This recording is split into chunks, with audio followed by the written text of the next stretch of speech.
So this is purchase order exercise 3, and what we're looking at is a purchase order that has errors. Now I've spotted the errors for you. All I did really was, well, you can get a calculator and go through all of these to check they're correct, so line by line, and that's what you'd have to do in an exam question like this. You can't just kind of look at it and guess. There are 4 errors in total in terms of calculation here, and the first one is quite obvious. 10 times 9 is not 19. All right, it's 90. So highlighted that in yellow. So it's telling you for part A, circle the calculation errors in the purchase order and then do that. So 90, not 19. So that's what we're looking for. Okay. Then obviously you can cross out the price you spotted and change circle it, don't you? And then you've got to make corrections to the order. So I'm doing A and B together here. Right, so 9 times 10 is 90, not 19. I actually calculated this, it's fine. So 56 multiplied by 6.8 is 380.8. 13 times 3.89 is not 38.9. Okay, that would be 10 lots of that amount. That's an increase by 10. So that's obviously wrong. Let's do the calculation then. So 13 multiplied by 38.9, oh, 3.89, sorry, is 50.57, so it's actually slightly higher value.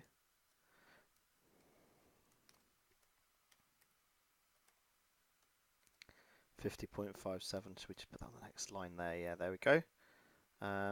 Yep, so that's the actual cost there. Obviously the subtotal was correct for all these values, but actually this needs to be readjusted now, so we might as well ring the subtotal. I didn't do that originally, but it is wrong, because we need to actually balance the whole thing out now. So the new subtotal should be, let's have a look, that plus 380.8 plus 90, which gives us 521.37.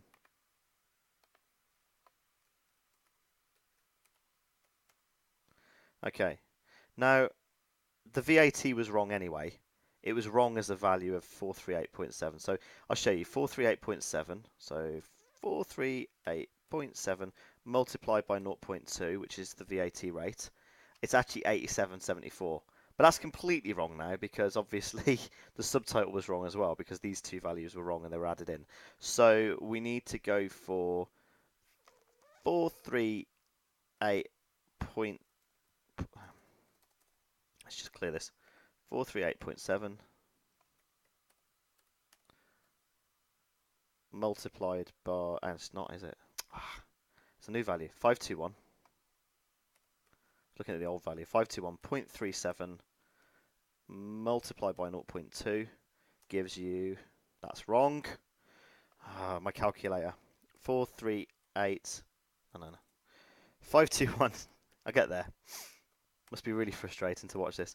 Times 0.2 for the VAT is 104,274. So it's 0.27. We don't round that up obviously because it's below 5. So the new VAT is that. So what's the number again? Let's have a look. 104.27.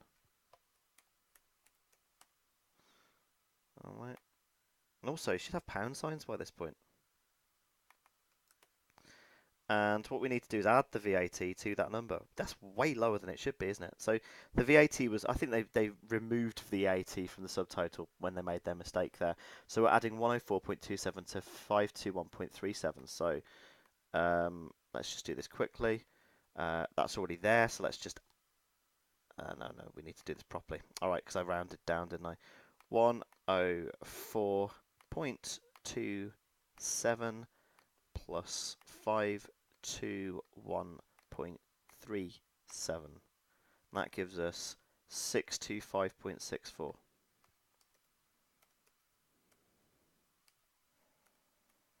$625.64. Okay. And that's the new balanced out version of that.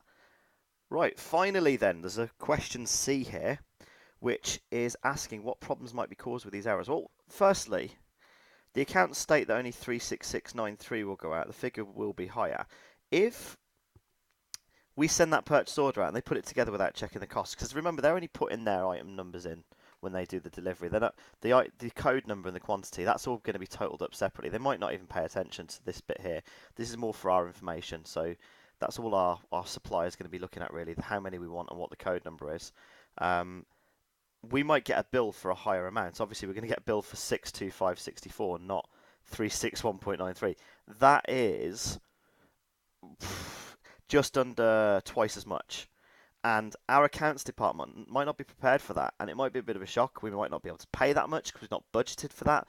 Because remember, purchase orders go out at the end of the month, and we've not budgeted for that increase. So therefore, we might not be able to pay the supplier. We could lose the supplier. There's all these sorts of issues could go because the supplier might be unhappy for non-payment of goods. The other thing is, if the supplier does spot the mistakes and say, "Hang on, you've ordered this, but actually these are the wrong prices you've put down," we'd redo it, but this could mean that there'd be a delay in delivery. Okay, so that's what I've said there in the yellow. And this could mean that customers can't buy the products they want in our shops. Because remember, this is a bunch of sweets, right? If I'm not able to sell these sweets in my shop, oh, sorry, the pens now, sorry. If I can't sell these supplies in my shop, customers might go elsewhere. They might not come back to me. So therefore, I'm going to experience a loss of sales revenue. And that could also mean like a cash flow problem for the business. So you've got to really take this into consideration. By making mistakes, we're delaying the delivery. We've not got the stock we need. We can't sell that on to our individual customers, and therefore we're losing revenue, which could lead to a cash flow problem. Okay, so two things there. Um, Obviously, if we put a purchase order in and we put in our own accounts that it's going to cost a certain amount of money, then when we do get billed for it, if the supplier hasn't spotted the mistakes, we will be billed a higher amount, which means we may not have the cash available because we've not budgeted to be paying that much by the end of the month. And that could mean we lose the supplier or we go into debt. The other issue is obviously if the supplier spots the mistakes, there could be a delay in delivery while we re-put another purchase order to them, which means we won't have the stock in store, which means that customers won't come to us, which means a loss of sales revenue, which means a cash flow issue. So they're the two things you need to talk about if you're answering a question like that. Okay, so that's purchase order exercise 3.